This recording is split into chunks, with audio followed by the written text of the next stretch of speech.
welcome to Spell Day. We're covering a spell every single day of the year from the 5e PHP plus 3. Those spells are homebrew spells. We're at plus 2 at the moment. You can head back in the playlist to find them. And today's spell is...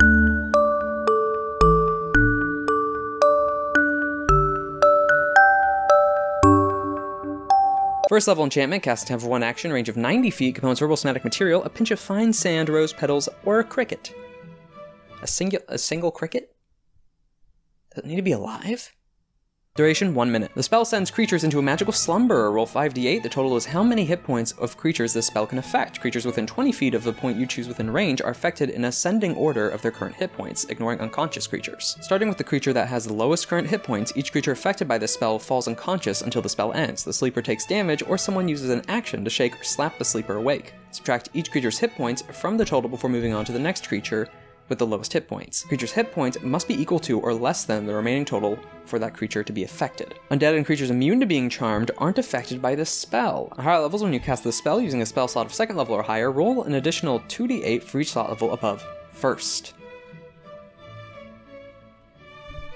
So just going off base that last second, are constructs immune to charm? Are all of them immune to charm? Alright, Sleep, a classic of early levels. And really, really good at early levels. I mean, 5d8, depending on what you're fighting, like, okay, a goblin, the average health of a goblin, in the base, just the basic goblin stat block, is 7 hit points. 5d8. If you're rolling high, you can take out a good number of goblins, or at least a few in the middle of that combat, which, speaking of which, need to be shaken awake, or takes damage or until the spell ends, but it's a minute without concentration. And if you're fighting a target, it's now a debate between that target on to use their action to wake up their buddy, who is now prone on the ground, or to just attack you directly, and then maybe save them later. Because at low levels, when you're having low-level mobs of enemies, it's just great to cast this in a room or on a tower, and especially since it's a point you have to see within 90 feet, which is quite generous, 20-foot radius after that. Just point into like a small arrow slit on a tower, a tiny tunnel in a goblin warren or kobold den. 1 action as well, so this is great. Like, it would still be alright, even if it took more time to cast, like a minute.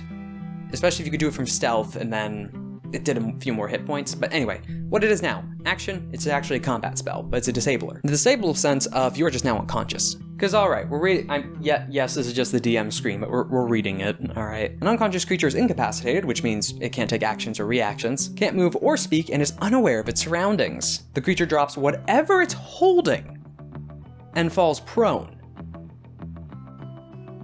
Creature automatically fails strength and dexterity saving throws. Attack rolls against the creature have advantage. Any attack that hits the creature is a critical hit if the attacker is within 5 feet of that creature.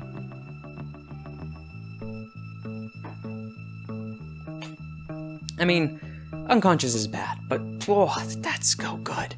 Now, yes, the best time to make a jump on something that's unconscious is when you're not in an active fight. So when you're in that active fight, okay, put it this way. Sleep can be good as an opener. Then you have the scenario of the enemies that are still up have to decide, am I spending an action to wake them up, or am I spending an action to keep the fight going? And specifically, even if there's a really loud noise nearby, it's not going to wake them while the spell's in effect. It's only if the spell ends, they take damage, or someone wakes them up specifically with an action.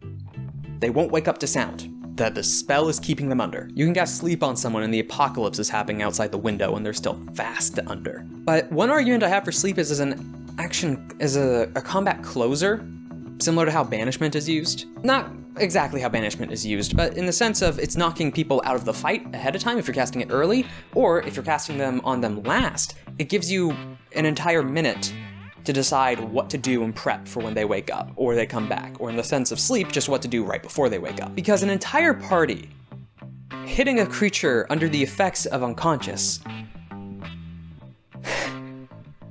especially if they're hitting in melee or point blank, because it doesn't even have to be melee, it just has to be that the attack hits when the attacker is within 5 feet of the target. And that's an instant crit, guaranteed. And even after they wake up, which I would say would be after that surprise round you now set up if the combat ended and everyone attacked at the same turn, they're now prone and they had dropped their items. Depending on... That's the big thing. Fear disarms as well. This disarms. You can cast this, kick away projectiles or weapons. And when they wake up, they're prone, surrounded by people, and are disarmed. Some other fun uses would be a creature climbing.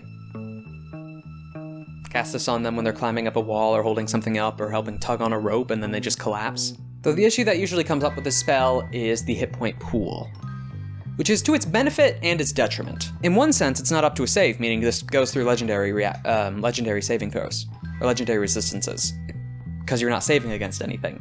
It's just based off your health. The issue is it's based off your health. Also because it's an area, so if there's any other target with less health than you in that area, it's going to target the lower health creature first, which is normally the less dangerous one. But if you can somehow single a target out from that 20-foot radius and it's just one target, yeah, all 5d8 are heading towards that target.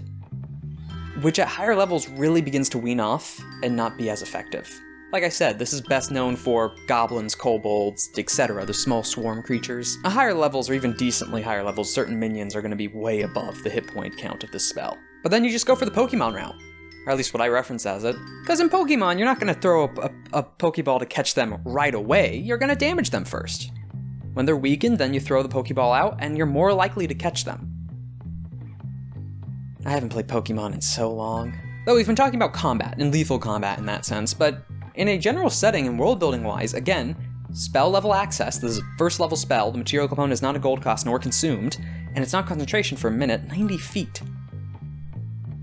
I mean, this is how you stop a bandit without being lethal and being able to throw them now in a prison cell.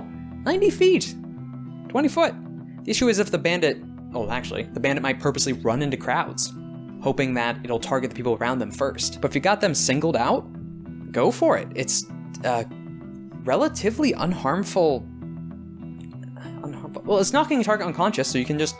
Non-lethal, that's the word I was looking for. A non-lethal means of stopping someone and then putting them into a cell. For just a guard or police force. We talked about lethality and its execution because it's an unconscious target, which is very undefended. Or messing with action economy on both a target being knocked out or having another target spend an action to wake them up. But you could just do it to capture people, or things, or beasts. 20 foot! Imagine a hunter just going out with a first level sleep, casting this off in the distance, and a group of rats, bunnies, or whatever have just fallen asleep. Just drag them back. Chickens got out, cast sleep. But I'm telling you, they do not have the hit points to resist it. Sheep, horses, cows, any cattle, or just farm animals, really. I mean, this makes elk. This makes sleep, in that sense of world building, this is the hunting spell. Yeah, there's other stuff that Ranger has, but does Ranger get sleep? I mean, this is just way more efficient. Entirely just... I mean, it makes it... there's not many other ways to word it. It makes the target fall asleep. It is the most vulnerable state a living creature can really be in, outside of being restrained. Take full advantage. 90 feet. First level. You have to have one level in the spellcasting class. Even if it's difficult, that's just so good. So good. 8 out of 10. Just because it really does fall off at later levels, but world building wise and its utility in early levels, and depending on the target, it can be really good. Like, the best. This is taking a target either out of the fight and lining them up to be taken out entirely. It just really falls off. But world building wise and the access that NPC spellcasters have to it and its utility, both in police forcing and hunting and controlling, well, anything with low health, 8 out of 10.